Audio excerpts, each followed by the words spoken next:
Karen from White Willow. I am going to do a video on how to make a cream of chicken, celery, mushroom base. But first, I'm just going to go ahead and show you everything that I've been doing, trying to find the products and dehydrate them so I can add them to the base. So the base I will make in a powdered form, and I will go ahead and add the mushrooms or the broccoli or the celery or the chicken broth, actually the chicken powdered bouillon, to it. But we're gonna go ahead, I just dehydrated these mushrooms. They look awesome. I went ahead and used both my dehydrators, the Culver and the Ivation. I kind of like the way the Ivation works, but I feel like the Culver did it a little faster. I keep them both at 140 degrees temperature, and I did them for about 14 hours. So I checked them after about 8 or 9 hours. I'm kind of funny when I'm first doing it because I want to keep checking them just to see how they're doing and how soft they are, if they're kind of crunchy, because I want them to be crisp if I'm dehydrating them so that they will stay fresh in the seal meal bags. So I did use Bella and also white mushrooms. Oops, I just lost one. So they dehydrated really well. I don't know if you can see them that well, but they are really good and crisp, so that I can go ahead and stick these in Ziploc and seal meal bags, and then we can go ahead and save them and label them for when we do the cream of stock base. Here's my cream of broccoli. I did put this already in a bag and sealed it. I do not suck all the air out of these when I do them, but I do put these dehydrators in there, or there's moisture absorbers in there.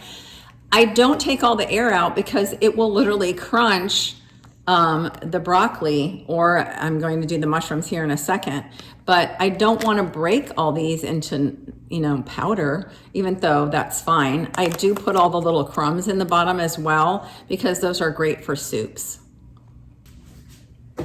So I went ahead and sealed these up, as well as the broccoli. Again, I leave a little bit of air in it just because I don't want to smash them down to a powder. I did powder some of the mushrooms as well. I'm going to go ahead and put all of my dehydrated veggies, or I call them additions, into one bucket. I have the broccoli in here already.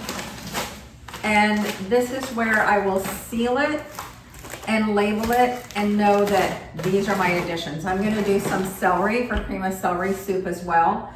And then also you can take the mushrooms and you can just rehydrate them, and the broccoli as well. And make sure you do it for a couple hours before adding it to something, especially like a sauce or a soup, because it will absorb all the water in your sauce or your soup. So you want to rehydrate them separately and then add them to whatever you're doing, whatever you're making at that time. I did want to talk about my my grinder for a minute. Now I ground some of these really, really fine, and then I ground some of these where they have little tiny chunks in them. This is by far the best grinder I have had. This is my third grinder, and I will buy this brand again and again and again. Of course, I hope this one lasts me a very long time. It's called Chardor. I'm gonna go ahead and give you a close-up. It is so easy to use. It is amazing. It powders it quickly. I do it with my herbs too. I use a Chardor as well for my herbs. So it's just an amazing product. Here is the product backwards. So it's Shardor coffee grinder.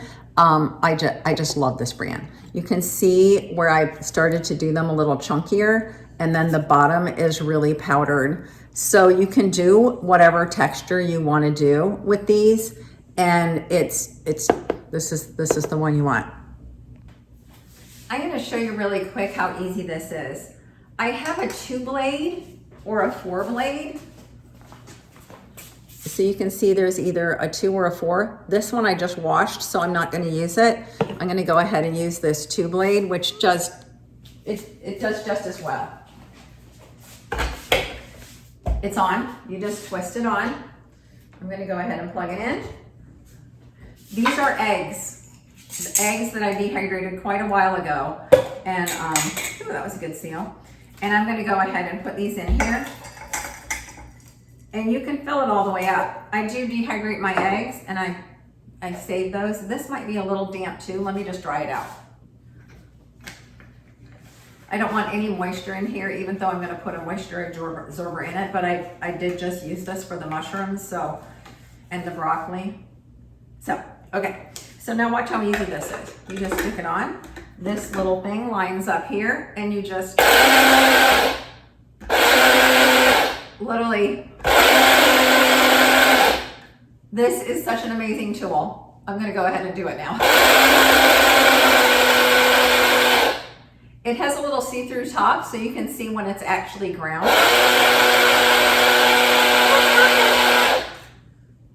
It will create a little dust when you first take the lid off, but wow.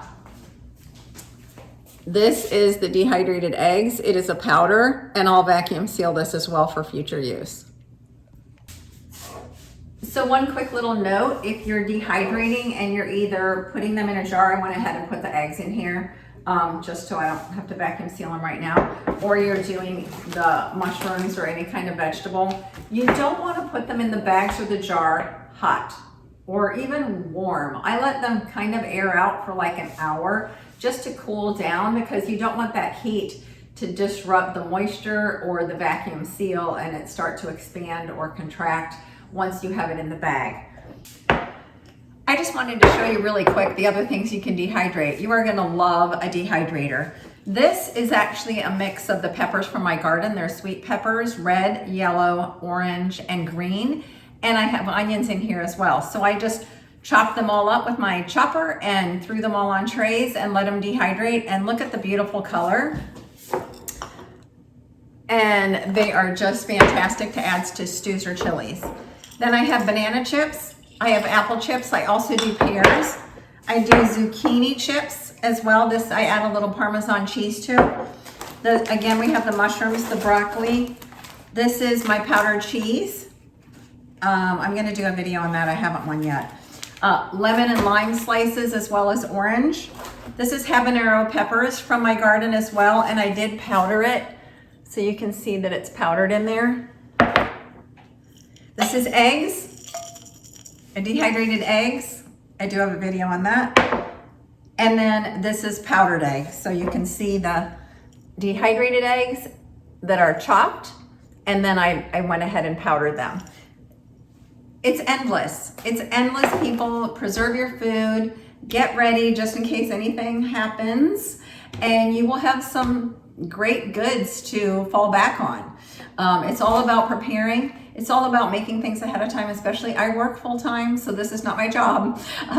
So just be prepared, do what you can, get a dehydrator, go ahead and get the vacuum sealer, a couple of those little chopper things that I have videos on, and you're gonna love it. Let me just go over really quick these two brands that I have. This is an Ivation and this is a Colzer. This one, I just turned it on. This one has the stainless steel trays, and this one has the plastic trays. Ivation does make one with stainless steel trays as well. This is the first one that I owned, was the Ivation. I really fell in love with it, but I wanted another one because I do a lot of dehydrating. So this one I thought was, well, it was a cheap tray. One of these little broke out one time, even though it was just part of the little diamond. I just wanted to get something that I felt was a little sturdier. I didn't know at that time that Ivation made a stainless steel tray, so I went ahead and got the Colzer. Now, I keep pushing the button. This one's a lot bigger. I'm just gonna unplug it there. This one's a lot bigger in size. This one's 9 trays, this one's 11 trays. This one, if you notice, things stick to the trays really easily. Not only that, it's a different size. It's hard to see, but this one is a little longer than this one. This one's more of a square size. This one's a 9 tray and this one's a 12 tray. You can see the difference in the size of the trays. The Ivation, even though the unit is smaller and it's only 9 trays, it's a rectangular shaped tray, and this is a square tray. I'm just gonna measure these for you so you can kind of get an idea of what I'm talking about. So this tray is 13 by 12. That's the rectangular tray by Ivation. The square tray by Colzer is 11 and a quarter, 11 and a half. The problem with this is these are the liners that you use for, say, bananas or eggs, because I whip the eggs and I pour them on a silicone tray to dehydrate my eggs. They fit perfectly in the Ivation trays because they're rectangular. You cannot get these silicone trays in this size.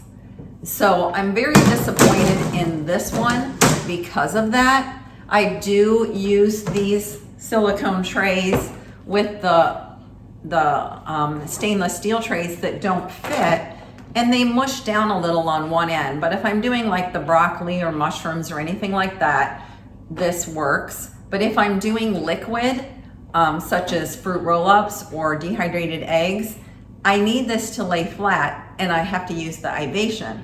So the Ivation I can use for anything, the Colzer I cannot. So if I had to choose again, I'm buying the Colzer, I probably would not, especially because I cannot find the silicone trays in the right size for the Colzer unit. I do love everything about the Ivation. It's lighter in weight because it's plastic frame. This is a steel frame, which looks nice and it's all pretty, but this one is easier for me to carry it back into the laundry room shelves and back out and back in and back out. I generally have them sitting out all weekend. From Friday evening to Monday, I have these on all weekend. And I'm off Mondays, so until Monday night. So they're going strong all weekend, and then they're put back away on Monday night, which gets to be heavy with this one. This one's really heavy. This one's a lot lighter because of the plastic frame. So that's my take on the Ivation and the Colzer. I'll put both of them in the description at the bottom, and you can make a decision for yourself. I really love my Ivation. I would get another one for sure. And I might try the stainless steel trays as long as they're the proper size and the silicone trays can fit inside of them. I have onions in this one right now. I turned them both off so we wouldn't hear them. They're about the same with the sound level, so that one doesn't bother me with either way. This one might be a little louder, but I use it more. I've had it for a few years too, and it's still going strong. This one I probably had for about 1.5 years. So once I get celery, I'll put this in here too. I'm gonna go ahead and put the lid on. I already have it labeled with my delightful painter's tape. I hope you got something out of this video, and I hope you like, share, and subscribe to this video. And as always, thank you for watching White Willow.